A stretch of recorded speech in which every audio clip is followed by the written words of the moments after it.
एक गांव में बूढ़ा चोर रहता था। उसने अपने बेटे को भी चोरी की विद्या सिखाकर चोरी में निपुण कर दिया था। अब बेटा चोरी करता और दोनों बाप बेटे आराम से जीवन बिताते। बूढ़े चोर ने बेटे को सख्त हिदायत दी थी कि साधु संत की बातों में नहीं आना।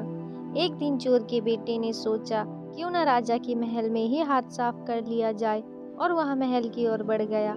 थोड़ी दूरी पर उसने देखा कि एक बहुत बड़े महात्मा का प्रवचन चल रहा है। पिताजी ने मना किया है, ये सोचकर वो कानों में उंगली डालकर भागने लगा। भागते भागते जैसे ही वह भीड़ के निकट पहुंचा, एक पत्थर से टकराकर नीचे गिर गया। तभी महात्मा जी की आवाज उसके कानों में पड़ी, कभी झूठ नहीं बोलना चाहिए।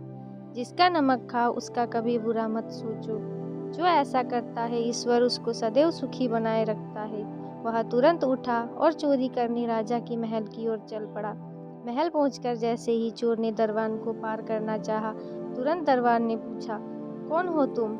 इतना सुनते ही चोर को महात्मा का उपदेश याद आया, कभी झूठ नहीं बोलना चाहिए। चोर ने जवाब दिया, मैं चोर हूँ। अच्छा जाओ, उसे लगा राजमहल का नौकर मजाक कर रहा है। सच बोलकर चोर को राजमहल में प्रवेश मिल गया। वो कमरे में घुसा। वहाँ उसने ढेर सारा पैसा और जेवर देखा। उसने एक थैले में सब धन भर लिया और दूसरे कमरे में घुस गया। वहाँ अनेक प्रकार का भोजन रखा था। वह खाना खाने लगा। खाना खाने के बाद थैला उठाकर चलने लगा कि फिर उसे महात्मा का उपदेश याद आया, जिसका नमक खाओ उसका बुरा मत सोचो। उसने सोचा, खाने में नमक भी था तो मुझे राजा का बुरा नहीं सोचना चाहिए। इतना सोचकर वह वापस चल पड़ा। पहरेदार ने फिर पूछा, क्या हुआ, चोरी क्यों नहीं की? चोर ने कहा, जिसका नमक खाओ उसके यहाँ चोरी नहीं करते, इसीलिए सारा धन रसोई घर में छोड़ आया। तभी रसोइये की आवाज आई, चोर पकड़ो पकड़ो। तो दरबान ने चोर को दबोच लिया और राजा के सामने पेश किया।